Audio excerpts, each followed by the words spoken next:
Prize road આજે આપણે પહેલો કોરિન્થી તેનો બીજો અધ્યાય અને તેની 10 થી 16 કલમમાંથી પ્રભુના વચનો જોવાના છે અને આજનો આપણો વિષય છે આત્મિક સત્યનું રહસ્ય. આત્મિક સત્ય જો એની સમજ જો આપણે કેળવી હોય તો આ પહેલો કોરિન્થી તેનો બીજો અધ્યાય તેની 10 થી 16 કલમ અને જો વધુ જો સમજવું હોય તો 6ઠી કલમથી લઈને અંત ભાગ સુધી આપણને એ બાબત સમજવા મળે છે. આત્મિક સત્ય તે ઈશ્વર તરફથી પ્રગટ થયેલું જ્ઞાન છે, જો સાદી વ્યાખ્યા આપી હોય તો. અને આત્મિક સત્ય એ કોઈ માનવીય શોધ કે તર્ક નથી, પરંતુ ઈશ્વર પવિત્ર આત્મા દ્વારા પ્રગટ કરવામાં આવેલું એ જ્ઞાન છે. અને એ બાબત તમે બીજા અધ્યાયમાં તમે 6ઠી કલમમાં તમે એ જોઈ શકો છો. એટલે કે આત્મિક સત્ય એટલે કે ઈશ્વર તરફથી પ્રગટ થયેલું સત્ય જેનું કેન્દ્ર પ્રભુ ઈસુ ખ્રિસ્ત અને ખ્રિસ્તની સુવાર્તા છે. બીજા અધ્યાયની પહેલી બીજી કલમ તમે વાંચજો.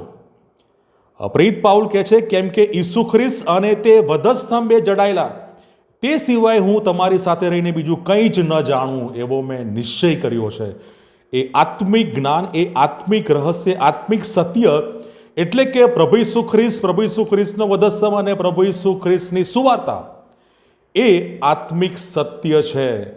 પ્રભુ ઈસુ ખ્રિસ્ત અને તેમની સુવાર્તા એ આત્મિક સત્યનું એક કેન્દ્ર છે. અને તે માનવીય તર્ક શોધ નથી, તે ઈશ્વર તરફથી આવે છે. અને તે માનવીય બુદ્ધિની શોધ નથી, જેને પવિત્ર આત્મા પ્રગટ કરે છે. આપણે 10મી કલમમાં એ બાબત આપણને જોવા મળે છે. તે તો ઈશ્વરે આત્માથી આપણને પ્રગટ કર્યા છે. આમ આત્મિક સત્ય માનવ બુદ્ધિની મર્યાદાથી એ બહારનું છે. અને એને સમજવાને માટે શાની જરૂર પડે?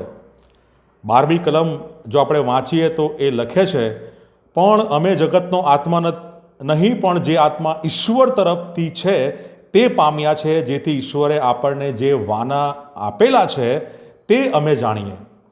જેમને ખ્રિસ્તમાં વિશ્વાસ છે તેમને ઈશ્વરનો આત્મા મળ્યો છે. અને જેથી તેઓ ઈશ્વરના સત્યને સમજી શકે. ઈશ્વરના સત્યને સમજવાને માટે ઈશ્વરનો આત્મા, ખ્રિસ્ત પર એ વિશ્વાસ એ જરૂરી છે. અને એનાથી જ ઈશ્વરના સત્યને આપણે સમજી શકીએ છીએ. જે વ્યક્તિ પાસે ઈશ્વરનો આત્મા નથી તેને આ જે સત્ય છે, પ્રભુ ઈસુ ખ્રિસ્તનો વધસ્તંભ, સુવાર્તા, આ બધી જ બાબત એટલે કે ઈશ્વરનું સત્ય એને મૂર્ખતા લાગે છે, મૂર્ખાઈ લાગે છે.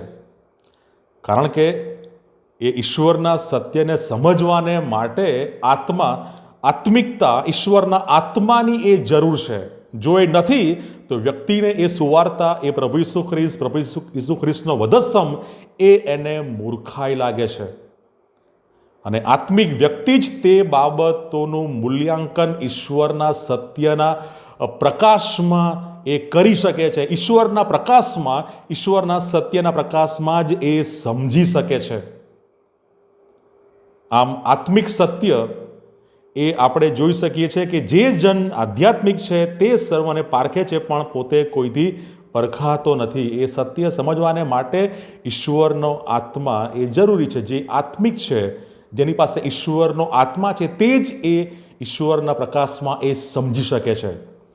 માટે આત્મિક સત્ય એટલે પવિત્ર આત્મા દ્વારા પ્રગટ કરવામાં આવેલું ઈશ્વરનું સત્ય, જે વિશ્વાસીને ખ્રિસ્ત અને ખ્રિસ્તની સુવાર્તાને સમજવા, સ્વીકારવા અને જીવવાને માટે સક્ષમ બનાવે તે આત્મિક સત્ય છે. God bless you.